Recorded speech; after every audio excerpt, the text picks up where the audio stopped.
ये press conference ले apex body की तरफ से है और ये जो कल डीसी ले ने एक ऑर्डर निकाला हयाल के बारे में, तो उसके बारे में हम कई बातें कहना चाहेंगे।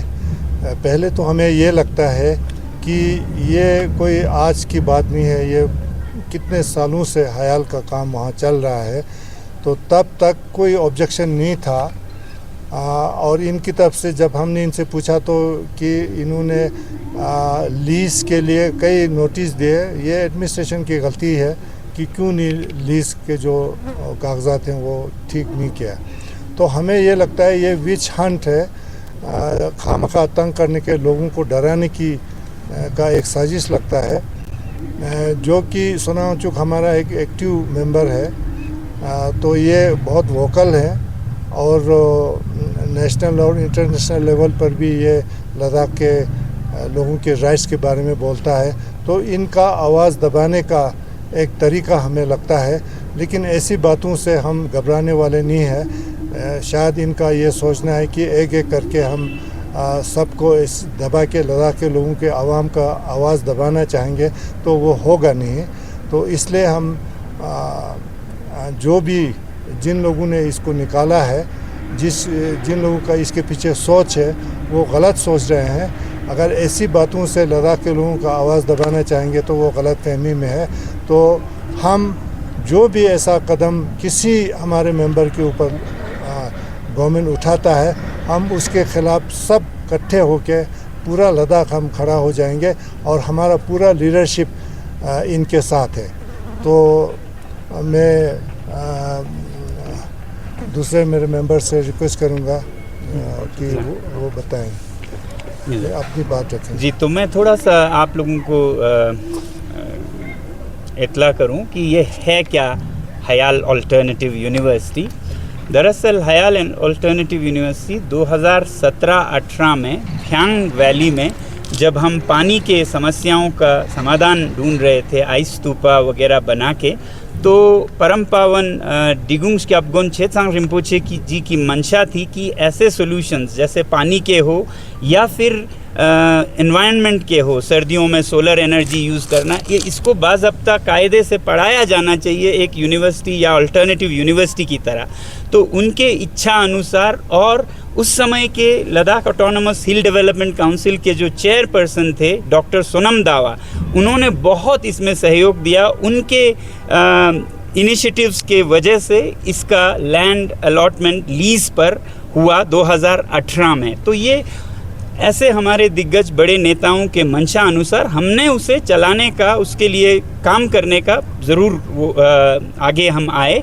इसमें कई जगह कहा जा रहा है सोनम वांगचुक यूनिवर्सिटी या लैंड, ये ऐसा कुछ नहीं है। हयाल जो है हिमालयन इंस्टीट्यूट ऑफ अल्टरनेटिव्स एक सेक्शन 8 रजिस्टर्ड कंपनी है, यानी कि चैरिटेबल कंपनी है, नॉन प्रॉफिट कंपनी है, जो एजुकेशन के लिए काम करती है हमारे लीडर्स के इच्छा अनुसार। और तमाम लद्दाख के सारे लीडर्स फ्यांग में जमा हुए थे 2017 में, और सबके यूनानिमस कंसेंट से इसकी तश्कील दी गई थी, शुरुआत की गई थी।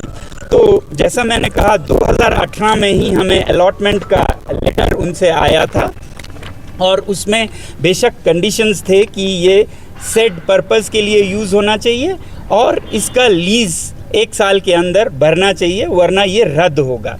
और कल हमें अचानक ये लेटर आया जिसमें हमारे डीसी साहब की तरफ से, अब वो LHDC के CEO की तरह ये पेश कर रहे हैं या यूटी एडमिनिस्ट्रेशन के तरफ से, वो हमें इल्म नहीं है। वैसे तो लैंड का पावर LHDC के पास है, मगर यहाँ पर LHDC को कॉपी तक नहीं दिया गया है, तो मैं थोड़ा असमंजस में हूँ। मगर जो भी हो, उन्होंने ये कहा है कि ये पर्पस के लिए नहीं चल रहा है, ये बिल्कुल गलत है। पर्पस जो शुरू के 2018 के कागजात में देखें तो establishment of an alternative university है। अल्टरनेटिव यूनिवर्सिटी यानी कि वैकल्पिक यूनिवर्सिटी, आम यूनिवर्सिटी नहीं, एक अलग जो पहाड़ों की ज्ञान को बढ़ावा दे ऐसा यूनिवर्सिटी। तो उसके बारे में ये बना था, उसी के बारे में अभी लगभग 400 बच्चे यहाँ पढ़ के गए हैं, कॉन्वोकेशंस हुए हैं, भारतवर्ष पूरे से, हिमालय से, बाहर से भी स्टूडेंट्स आ रहे हैं, अभी भी हैं। तो उस तरह से ये चल रहा है। मैं इसके बारे में अलग से एक प्रेस कॉन्फ्रेंस आप लोगों को दे चुका हूं, उसके अनुसार आप डिटेल पा सकते हैं, मगर ये पर्पस के मुताबिक चल रहा है। दूसरा जो लीज़ के 1 साल के अंदर लीज़ पे करना, वो तो हम 2018 से ही लगभग 4 बार, मैं डिटेल के कागजात भी आप लोगों को दिखाऊंगा, 4 बार उन्हें याद दिला चुके हैं कि आपने लीज़ अमाउंट नहीं लिया, तो हर बार उनसे माफ़ी के तरह का लेटर आया कि हमारे लीज़ के पॉलिसीज़ नहीं बने हैं इसलिए हम नहीं कर पा रहे हैं। तो उसके बाद फिर ये कहना कि इन्होंने लीज़ नहीं दिया, पर्पस के लिए नहीं चलाया जा रहा है, ये बिल्कुल मुझे, और फिर आज के समय पे करना जब लद्दाख अपने हकों की मांग कर रहा है, सेफ गार्ड की मांग कर रहा है, डेमोक्रेसी की मांग कर रहा है, तो जैसा हमारे लीडर्स कह रहे हैं, ये एक विच हंटिंग का तरीका ही लगता है। और मैं चाहूँगा कि ये सोनम वांगचुक का नहीं, किसी एक संस्था का भी नहीं, पूरे लद्दाख का बल्कि पूरे हिमालय का एक शान है ऐसा इंस्टीट्यूट होना, जो कि 4-5 साल में इतना तरक्की कर गया। वहाँ पर अभी कोई 10-20 बिल्डिंग्स बने हुए हैं, आप लोग आके देख सकते हैं, कोर्सेज चल रहे हैं जी। जैसा कि अभी आप लोगों ने सुना, हमारे धुर्जे साहब और ख़ुद ख्याल की तरफ से, सोनम वांगचुक की तरफ से, ये जो ऑर्डर डीसी साहब ने निकाला है ये तो बिल्कुल एक्सेप्टेबल नहीं है, क्योंकि अभी तक ये 2017 और 18 से ये काम शुरू हो रहा है। गवर्नमेंट के परमिशन से वहाँ पे इंफ्रास्ट्रक्चर बना हुआ है, ये बाज़ाब्ता सब कुछ हो रहा था, ये लीगली हो रहा है। एक पहले के कौंसिल ने इनको इशू किया हुआ है ऑलरेडी, तो उसी के बेसिस पर तो ये सारा काम चल रहा था। अगर इस तरह की बातें कुछ था तो इससे पहले फिर हमारे एडमिनिस्ट्रेशन कहाँ सो के बैठा था। और दूसरा, हमें ये भी लगता है कि देख रहा है कि अभी सुनने में आ रहा है कि इसमें कौंसिल के चेयरमैन को कुछ इसका नॉलेज नहीं है।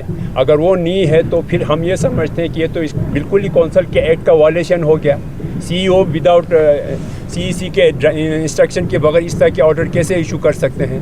तो ये तो कौंसिल के एक्ट का वायलेशन हुआ। ये हमें अजीब सा लगता है। एक तरफ से हमारे UT एडमिनिस्ट्रेशन ये बोलता है कि लैंड के साथ हमारा कोई लेना देना है, ये तो कौंसिल का सब्जेक्ट है। तो आज फिर इसी पर ये लोग इस तरह से ऑर्डर निकालता, तो ये तो हम एक वायलेशन हम करते। दूसरा, हमें ये लगता है कि अभी KDA और एपेक्स के बीच में MHA का जो टॉक चल रहा है, वो टॉक्स काफ़ी डिले हो चुका है। अब उसको और ज़्यादा डिले करने के लिए हमें लगता है कोई एक डिले टैक्टिक्स के लिए यूज़ करने के लिए इस तरह के इश्यूज़ जो है अभी निकाला है। और हमें ये नहीं लगता कि इस तरह से इशू निकालने से हमारी आवाज़ दब जाएगा, क्योंकि अभी तो हमें फिर इससे तो और भी लोगों को बातें सामने आ जाएगा। अब ये प्रूफ हो गया कि लैंड को लेके कि किस तरह से यहाँ लद्दाख में इशू है कि नहीं, ये इसी ऑर्डर से अब ये साबित हो चुका है।